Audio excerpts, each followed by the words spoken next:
experience in the areas of radar, electronic warfare, electromagnetic effects on electronics, and also directed energy weapons and their effects. I spent 37 years at the Army Research Laboratory in Adelphi, Maryland, and then I have been with the service engineering for the last 8 years. Today, we're going to talk about one of the forms of directed energy weapons, namely the high power radio frequency / microwave, HPM for short, although there's lots of different names, as I'll show in a moment, directed energy weapons and their effects. The next slide is an outline, and what we're going to cover today is basics of what are HPM directed energy weapons, why are they important to the warfighter, how are HPM weapons different than high energy lasers, and how are HPM directed energies similar to electronic warfare, traditional electronic warfare, but different. Also, how are our high power directed energy weapons similar to but different from nuclear generated electromagnetic pulse. When we're going to talk about how HPM couples into a target, what type of effects it can cause, a brief description of how we can protect our systems against HPM pulses, and then a summary and questions.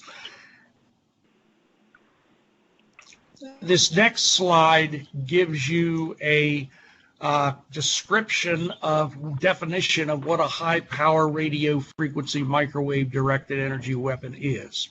In the community, it's also known as a number of other names that can be confusing if people don't realize they're all talking similar things. Some of those names are such things as electromagnetic weapons, RF weapons, non-nuclear EMP, electronic bombs, etc. The main definition is that HPM DOOs are electromagnetic sources that can generate and direct intense radio frequency microwave energy at a target. It says electronic target there, but actually it's to be more general, since there are some non-lethal directed energy weapons that could also be other types of targets. There's no direct definition for what's the difference between a high-power microwave DOO and a radar, but we've attempted to basically have a dividing point of that if a source has a peak effective radiated power of greater than 100 megawatts or radiated energy of greater than 1 joule per second, it typically would fall into the area of high power microwave sources. The range of frequencies of these sources can vary significantly depending upon what you're talking about. As it shows there, you're talking anywhere from the electromagnetic spectrum of high frequency to very high frequency, to ultra high frequency, to microwaves, to millimeter waves.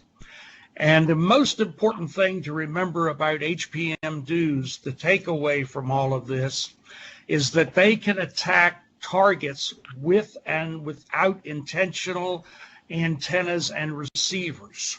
That's unlike traditional electronic warfare jammers.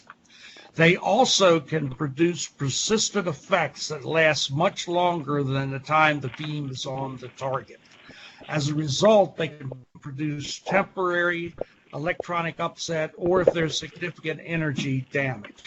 As a result of this, we call this sometimes unconventional electronic attack, and we'll explain more about that later.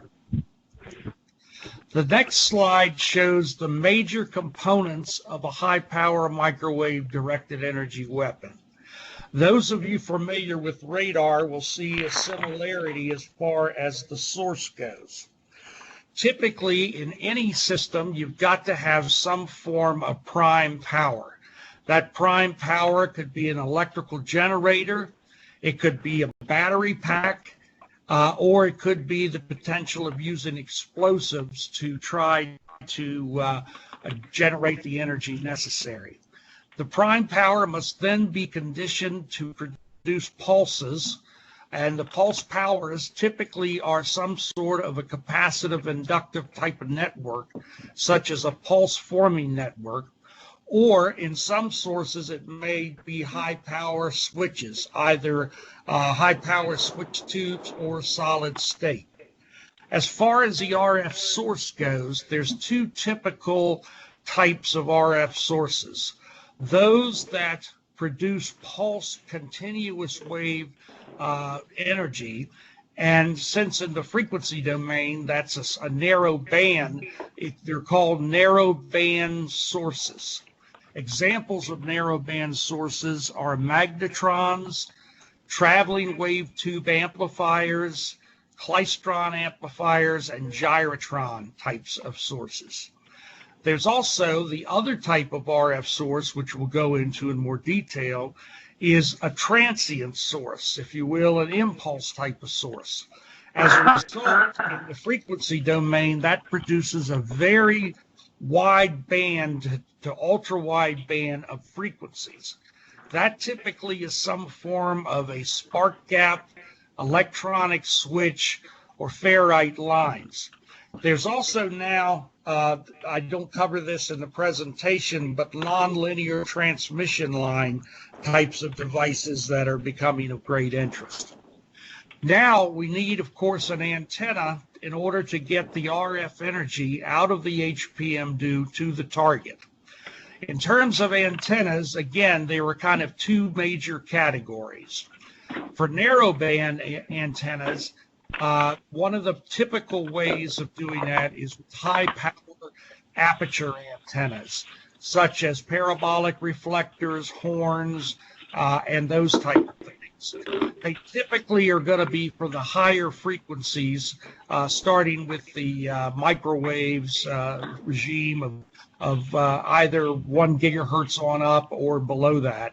And they typically will have a high gain and high directivity depending upon the size of the aperture. The amount of gain of an antenna is directly proportionate to the size of the antenna aperture, the physical size of the aperture, and then inversely to the wavelength. The good thing about a narrowband antenna is it normally produces a well-defined pattern so that you can very much know off boresight what it is. The next type of antenna is what we call a wideband antenna, and of course that goes with wideband sources. Because the wideband sources produce such a wide variety of frequency, the type of antenna here is typically some sort of either dipole, monopole, or some sort of transverse electromagnetic horn. They tend to be in the lower frequencies, more like in the VHF, UHF range. The antenna tends to have less gain, and the off-site, the off-boresight pattern is more difficult to determine. Then, of course, the RF energy must propagate out of the antenna through the environment to the target. Through the environment, the main loss is the range, because the energy will decrease as 1 over the range squared as it moves out from the source. There is also atmospheric losses. Fortunately, in the microwave regime and lower, they tend to not be that great unless there's tremendous weather conditions of rain and such as that. Once the energy hits the target, we have the target there represented as a simplistic picture of some sort of a port of entry for the RF energy to get into the target. Some form a coupling path from the port of entry down to the component, and then the component itself. And we'll talk more about that later. Hey, John, this is Brian. Can I interrupt for just a moment? Yes. Okay, just want to let everybody know, please, what I'm going to do is I'm going to mute everyone's microphone, and then I'll unmute them at the end for the Q&A, just so we can get rid of that background chatter.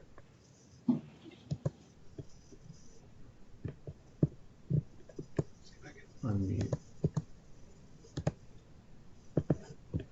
Okay, John, you back? You ready to go?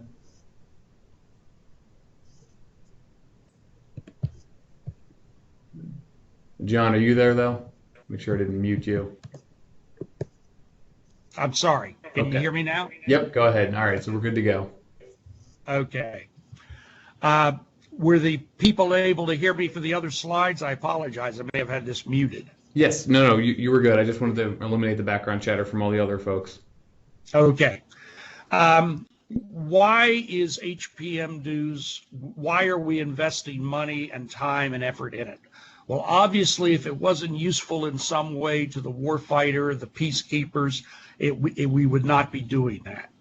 One of the major things that high-power microwave directed energy weapons brings to the table is and directed energy in general, is that it's able to engage targets at the speed of light. That means instantaneous fly out, no need for lead angles, and that type of thing that you have to worry about with kinetic energy weapons.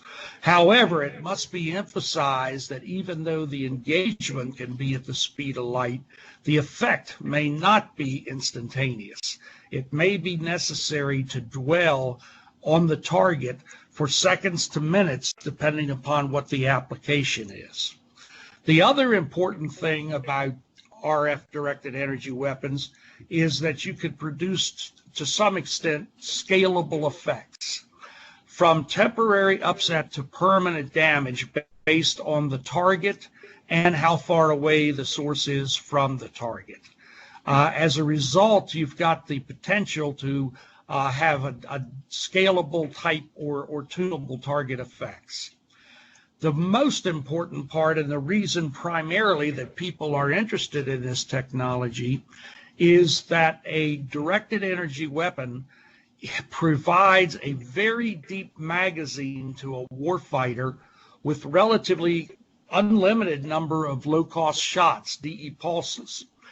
The basic thing that you need is to have fuel for the platform that the HPM weapon is on, and as long as that fuel and electrical power remain, then you can keep engaging targets.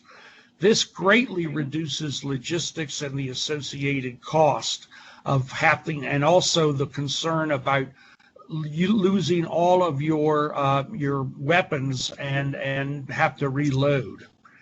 Another important part about HPM is because you're talking about a relatively wide beam, this provides a very high probability of hit on a target that is compared to either a kinetic energy weapon or a laser, where you're going to need to be able to have a high probability of hit in order to have the effect.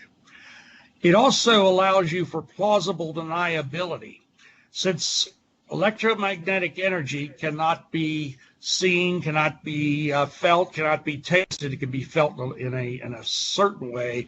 It's important that you could basically actually cause an adversary to have electronic failure and not immediately be able to figure out what that is.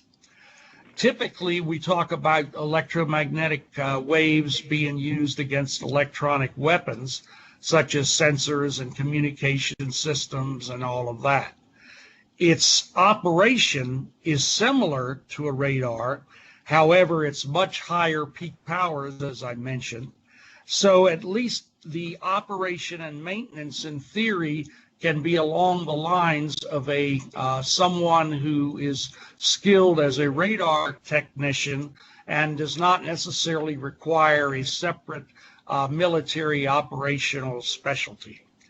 Now, most of the things we've talked about have been electronic so far, but the other thing that we need to discuss is the fact that depending upon what frequency the HPM do is, as long as it's relatively low frequency, below 35 gigahertz, it's typically non-lethal to humans unless there's long exposure times.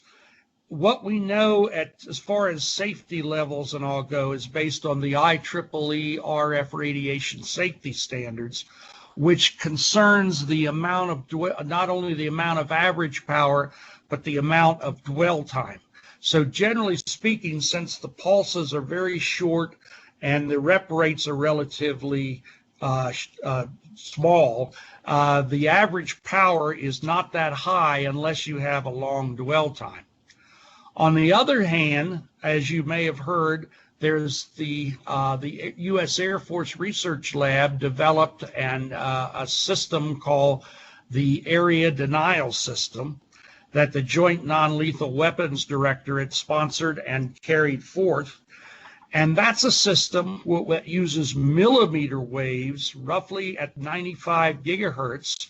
And they discovered that at 95 gigahertz, the energy can actually penetrate the skin and stimulate the nerves underneath the skin to give the simulation of a burn, of actually heating. As a result, that provides a way to control humans in a non-lethal way, because seems to be a significant difference between the threshold required to cause the intense pain and that for human damage. So this allows people, the warfighter and peacekeepers, to now have a weapon system that can actually radiate personnel to keep them back or to keep them from a certain area, such as protecting a high-value asset. And that pain will go away if they back off or if the energy is turned off. That's very important because that's a new application that appears to be of great interest, not only to the United States, but to our allies and unfortunately to our adversaries also. The last thing I'll say about that is that everybody says, oh, well, we can just easily protect against high power microwave weapons by wrapping it in tin foil or something of that nature, creating a Faraday shield. The issue there is that in theory that is very easy to do. I mean, it's very easy to do theoretically, but it may be very difficult in practice, because it turns out where you put the shielding can redistribute the electromagnetic fields inside the target. And if you're not careful, you could actually increase the amount of energy at a particular place as opposed to trying to decrease it. The next slide just gives a cartoon picture of some of the applications of directed energy weapons as a whole. Those where you see red lines, they represent high energy lasers. And of course, high energy lasers is one of the major components of directed energy weapons. The high energy laser emits very high intense photons, light onto a target, typically in the invisible range, and is so intense that it can actually cause structural damage to a target in terms of the intense heat that it produces. The other systems you see there, where there are kind of little waves going out, that represents the HPM. In recent years, there have been tremendous advances in the laser community with high energy lasers, to the point that now they are actually feasible to be used in some air defense applications. Those are being looked at very heavily by all three services, and the Navy in particular is planning on actually installing a high energy laser on a ship for being able to protect against low-cost targets, swarm low-cost types of targets. The Army's very interested in that also and has plans, and the Air Force is also very interested in using lasers, possibly for not only base defense, but also for aircraft survivability against missiles. The main uses for high power microwave at current are those where you have a relatively short distance, such as countermine, counter IED, and also for the possibility of stopping vehicles with electronic engine control systems. Now there's also the fact that the HPM is looking very successful against being able to engage unmanned aerial aircraft and to disrupt their control and electronic systems sufficient to make them either catastrophically crash or to not be able to perform their mission. Next slide talks about what are some of the enablers for directed energy weapon. We talked about some of the advantages of directed energy weapon, but we also know that that was basically, up until recently, there has not been sufficient power and energy on the platforms capable to do this. A combination of bringing the power and energy requirements for the directed energy weapon down as much as possible. And the most important part is the idea that all three services are now involved with electrical power systems for the ships, aircraft, and vehicles. In the past, there would not have been sufficient energy to power a directed energy weapon, so an extra generator would have had to be added, but now there's the potential that there could be an electronic platform that can provide all of the energy necessary, and it's more a issue of energy control as opposed to not having enough energy. I use the analogy of Star Trek, which dates me, but it's kind of like now they can actually say, okay, do we want to use the power for our mobility? Do we want to put the shields up, or do we want to use the weapons? We talked about the types of HPM sources, but here I'll describe again briefly what the two different types are. As you can see in the picture, there's a time domain version of what the HPM pulse looks like, and then the frequency domain.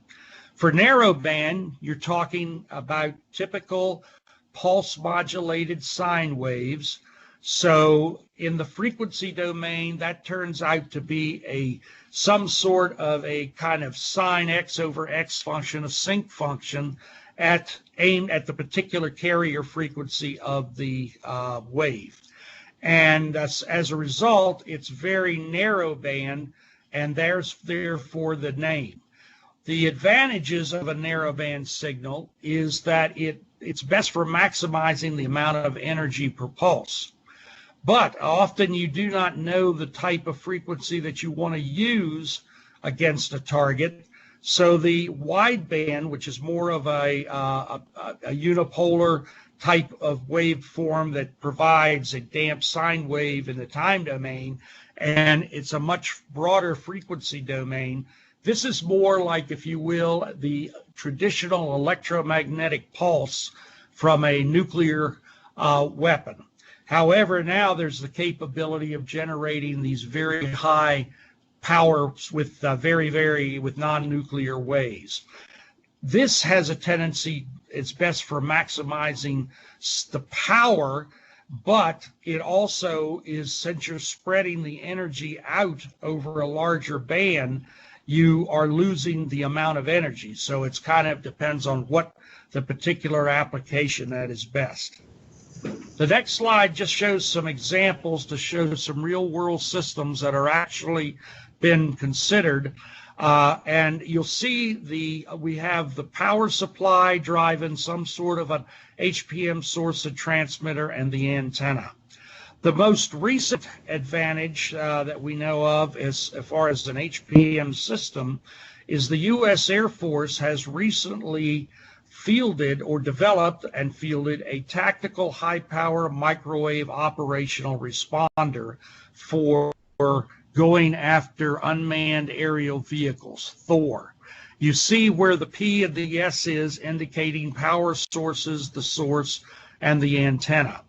At a much smaller level, the Army developed for the Navy a long time ago a small truck-mounted narrowband HPM source to help them demonstrate demonstrate that a source of this type that could be covered and covert could be able to be driven by buildings with electronics and potentially affect them in a negative way.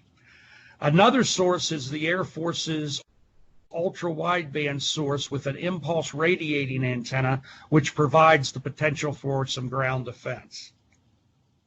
And hey, John, this is Brian. Just a quick time check. You know, so it's about 12:30 here. I want to see if, not to rush you too much, but see if you can try to wrap this up in the next 5 or 10 minutes. We do have some time for Q&A at the end.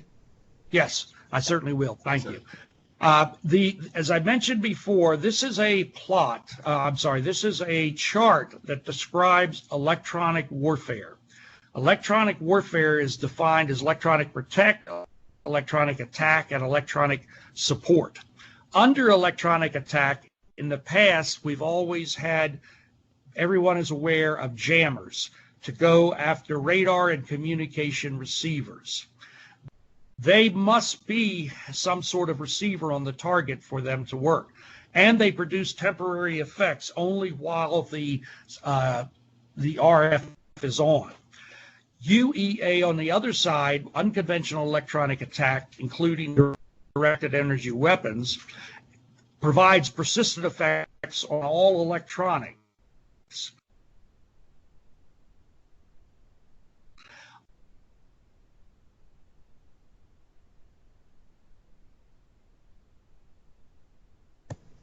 Oh, John, you still there? Sounds like the audio dropped a little bit.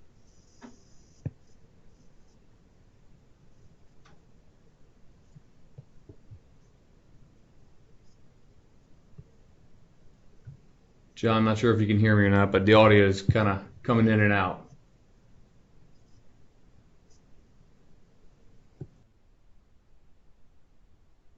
Can you hear me? Yes, there you go. You're back. Okay, good. So anyway, this just shows the different types of effects that can occur with directed energy weapons.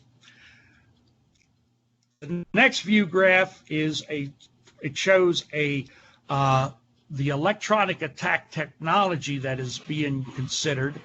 And if you look at the y-axis as the RF power density on target and what the target response is, as you can see, it depends on what your mission is or what your goal is to be able to, whether you're going to have to use very high peak power densities, which are going to be typically some sort of high power RF tube shown in the dark green, or if you're looking for interference, electronic warfare, upset types of things, where you have the potential now of replacing some of the high power RF tubes with solid state RF amplifiers. Gallium nitride amplifiers have provided a tremendous advance in technology in the ability to build high power types of transmitters, but still when you need energy up into the hundreds of watts per square centimeter and kilowatts, you're typically going to have to use some sort of an RF power tube. Quickly, I'll go over what is HPM and what is EMP. The main differences is that typically the nuclear EMP, traditional nuclear EMP, is a single shot phenomenon, while HPM may be repetitively pulsed. The frequency regimes differ, so the resonant coupling and energy is a tremendous difference. I will show a chart in a moment, so I'll leave the other here. The other thing is that both address complex RF coupling into targets, and they require numerous it's basically you're concerned with many parameters to describe the effects, and there are limited facilities and test objects sometimes that you can get. That you normally would like to try to get the test objects and actually test them directly if you can. The other important thing is that the nuclear EMP threat is basically, if you will, an official threat that has a well-defined waveform to it. As a result, you can actually generate devices that simulate the HPM, the EMP threat, and test the system against them. With HPM, you cannot do that because the HPM threat can vary over a wide range of frequencies and pulse widths and PRFs.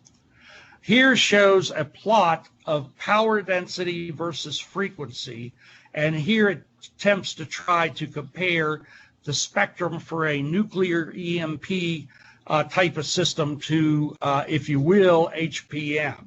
Now for HPM here, as I mentioned before, since there's not a one specific well-defined threat, I've used the mill standard 460 Ford shipboard electromagnetic environment to show that even some of these sources that are on ships these days can produce power densities up into the levels of what we're concerned about threat energy.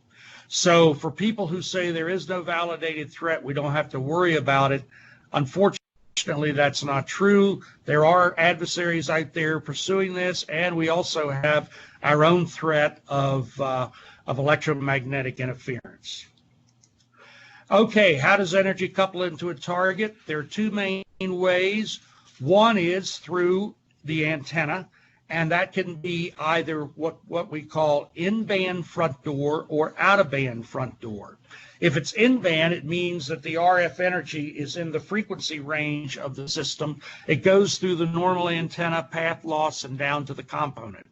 If it's out-of-band, it can still come in through the antenna. However, typically the antenna is not going to provide anywhere near the gain directivity that it does for in-band energy. And it can also couple in through what we call unintentional types of ports of entry or backdoors, such as aperture seams, couples into the electronics either through radiation to the components themselves or couples in through wires down to the components. What are the effects? We've talked about that briefly, so I won't go over this, but it just basically you can cause temporary interference where we define where the system recovers when the beam is removed, longer term upset, which normally requires some sort of operator intervention or permanent damage. The important thing is that all of these effects are statistical quantities that are best expressed in terms of probability of effect as opposed to effect thresholds. These are the types of experiments that can be done. You can do free field experiments, which is the most representative of an outdoor type of scenario where you radiate the target in a chamber or outdoors with HPM sources and observe and see what the responses are. At the same time, you're limited because the number of sources and their parameters are limited. So sometimes if you're lucky enough to be able to do the proper analysis, you could actually do direct driving experiments where you need less power to cause the effect, and you can evaluate the sensitivity of pulse width and PRF. This is just an electronic attack scenario thing.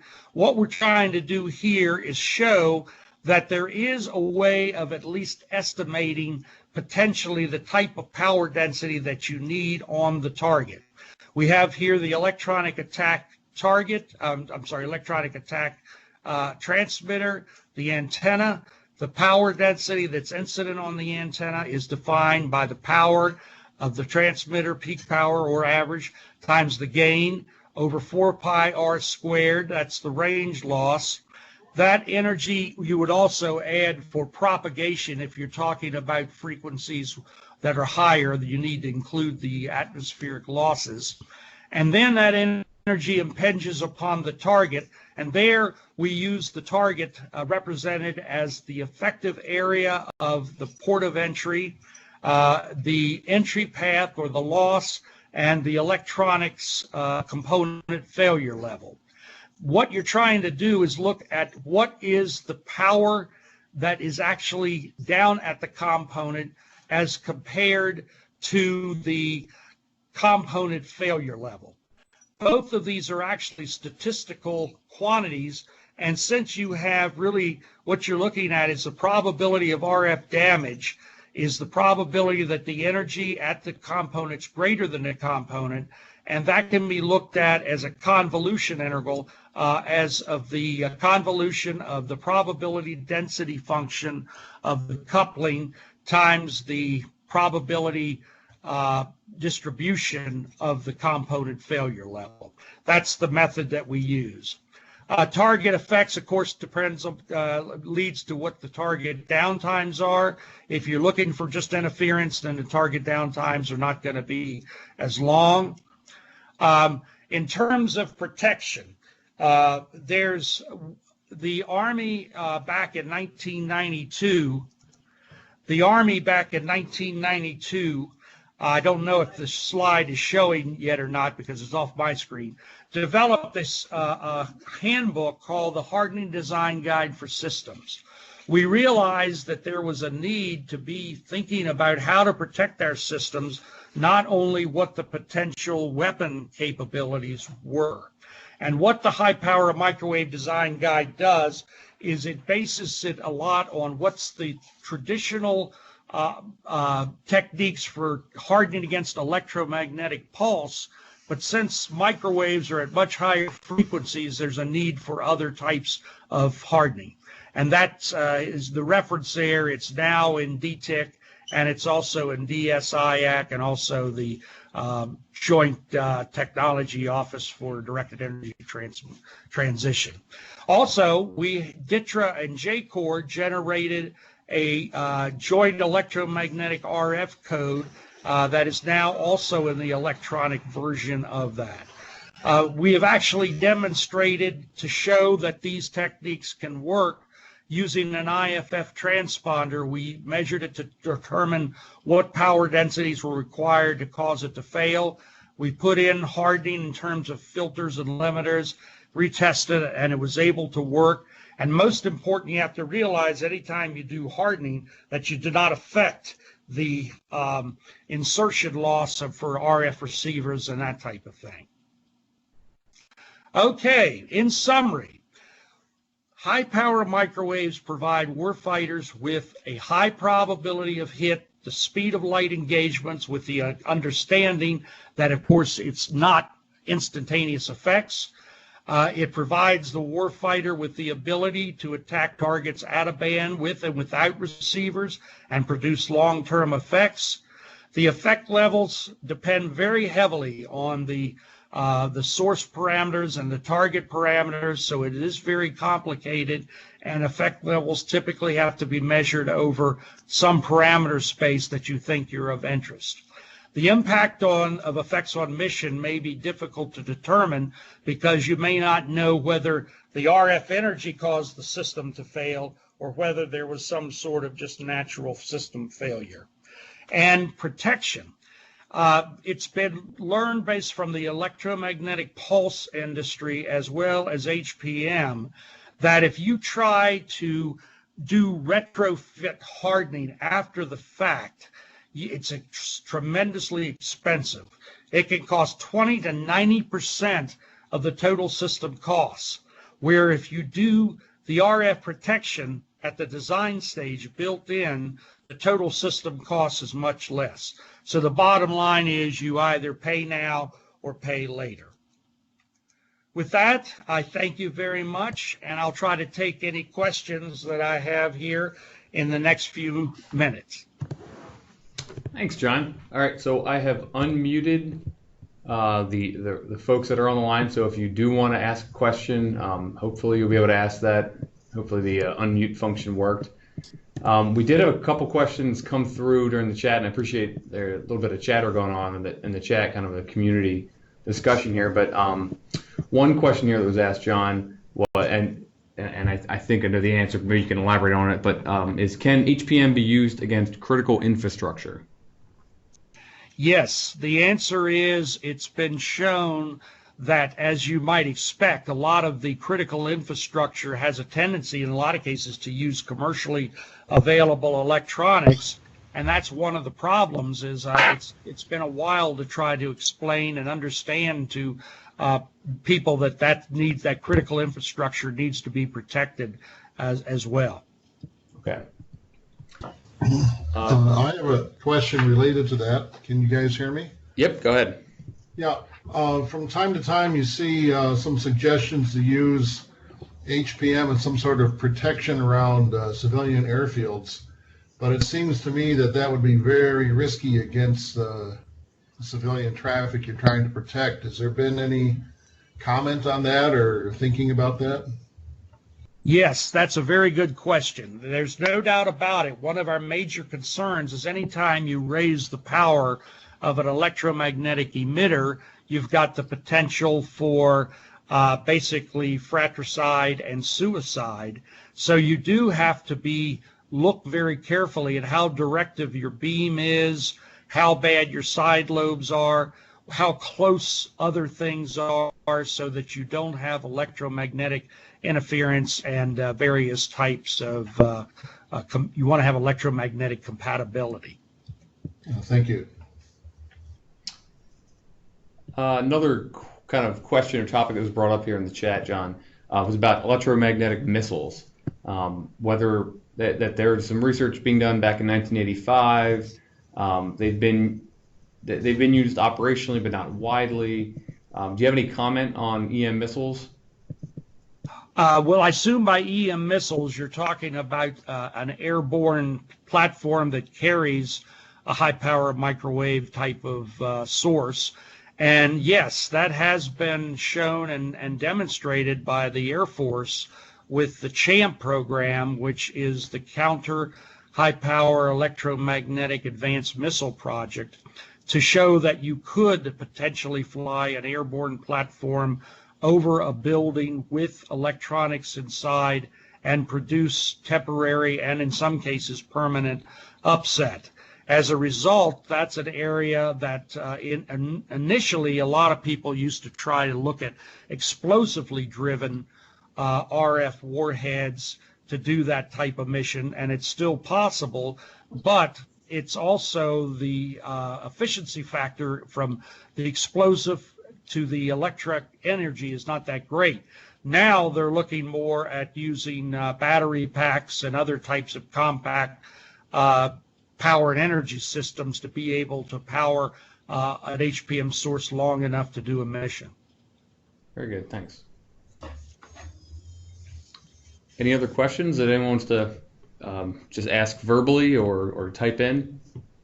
Okay, we just had one typed in here for you, John. What's been done / what can be done to protect the individual soldier from HPM energy? That's an excellent question. Generally speaking, as I mentioned before, the actual lower frequency high power microwave energy is not typically that dangerous to the soldier unless they're in it for a long dwell time. However, as we've talked about for the millimeter wave systems, there is concern that an adversary could use our type of technology for their advances. And yes, there is research going on I know specifically for the Army, at the U.S. Army Soldier Center, looking at materials that can be in a uniform to add face mask and things of that nature to protect the soldier. Basically little metallic types of either inks or wire fibers to try to be able to shield the individual from the millimeter wave energy. However, that's still going to be a very big challenge for the future. Mm-hmm. Well, I had a question. Can I ask? Yep, go ahead. Okay, this is Dave Chatterjee. I was the person who wrote on electromagnetic missiles. Actually, I came with the idea by reading some papers when I worked for summer faculty at the Navy Research Labs in Washington, D.C. And there I found out that from their reports and other papers that it is a special type of pulse, as Mr. Tatum was showing at the very beginning, which produces an electromagnetic wave by a very specific combination of this pulse rise time and everything that does not decay as 1 by r squared. The power density does not decay as 1 by r squared. and it can, in fact, be made significantly small. So I did some simulations, and I was very surprised. And that's why my question came in, that why did the government abandon this one? And the answer I got was it was the Gulf War tide, they took away all the money. So is there any revived interest, if I think of writing a proposal or whatever, is there anything that you would suggest that, because there are some theoretical and other practical questions that still need to be resolved. My view is that upon reading the literature, it needs to be revisited. That's my position. So I was asking that, is there any kind of interest in kind of renewing some funding or whatever to see if some of the basic approaches can be tackled? Thank you. Yes.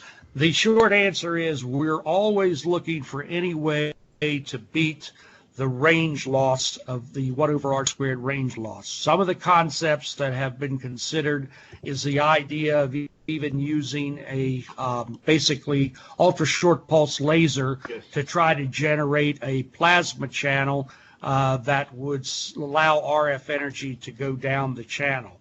But there's also any other ways that people can think of that we can get more.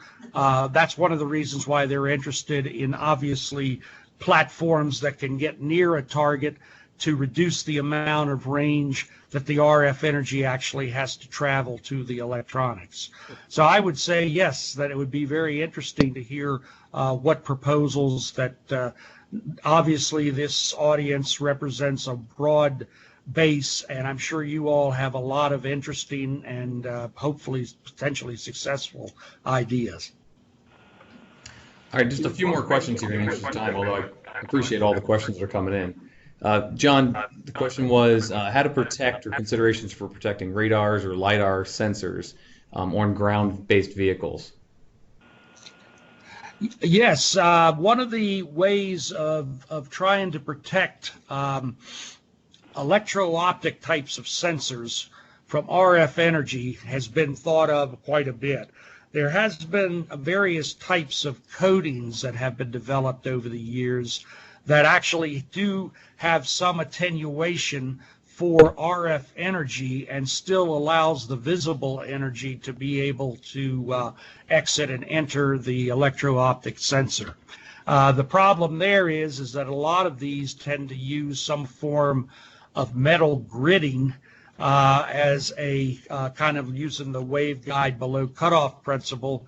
And as a result, if you're trying to protect or trying to have something where you're trying to put out high energy both from RF and a laser standpoint, that it's not easy to use those types of coatings. But for just general protecting electro-optic sensors such as IR and visible and that, there are electromagnetic coatings, and they're talked about in the hardening design guide. Okay. And I'll probably just do one, maybe two more questions here that came through in the order. So I apologize for the folks we haven't gotten, won't be able to get the questions for. But next one here was, does EMP hardening by definition protect against EMP weapons? No, that's an excellent question. As I tried to allude to, is that since EMP has a tendency to have lower frequency ranges, some of the techniques that are used in electromagnetic to protect against electromagnetic pulse are good, but at the higher frequencies, for instance, terminal protection devices that have long lead lengths and things like that that work well for EMP protection at the lower frequencies. At the higher frequencies, those look like transmission lines, and as a result, they may not. So just because a system is hardened, it's good. If it's hardened to EMP and EMI, then chances are that's a good start, but you have to look at the hardening from the frequency standpoint, and that's what the hardening design guide attempts to do, is look at some of these various types of traditional electromagnetic protection techniques, how well they work at high frequencies and what can be done at the higher frequencies to improve the shielding. Very good. Thanks. Okay, last one here. How portable are HPM devices? Will they become more portable with better power generation and storage? That's an excellent question. Yes, as depending upon what the mission is. Everyone working in the area of directed energy is concerned about the size, weight, power, and costs. The SWaP-C, or as my friend Dave Law at the Joint Non-Lethal Weapons Center says, the Joint SWaP-C squared, because it's also the other factor of cooling. So anyway, the important thing there is that there are a number of handheld devices that are being looked at for short range type of applications. But if you try to go to longer range applications against aircraft or whatever, there are improvements being done both in terms of typical prime power systems and pulse energy systems. But your antenna is still a big problem, because if you want typically high energy on a target, you need high directivity, and as a result that normally means a large antenna. Now there's some very interesting work going on with using the idea of fractal antennas and other types of materials that people are definitely trying to figure out how to get as much gain out of an antenna using special dielectrics to be able to reduce the physical size of the antenna, which in turn will also provide for greater portability. Perfect.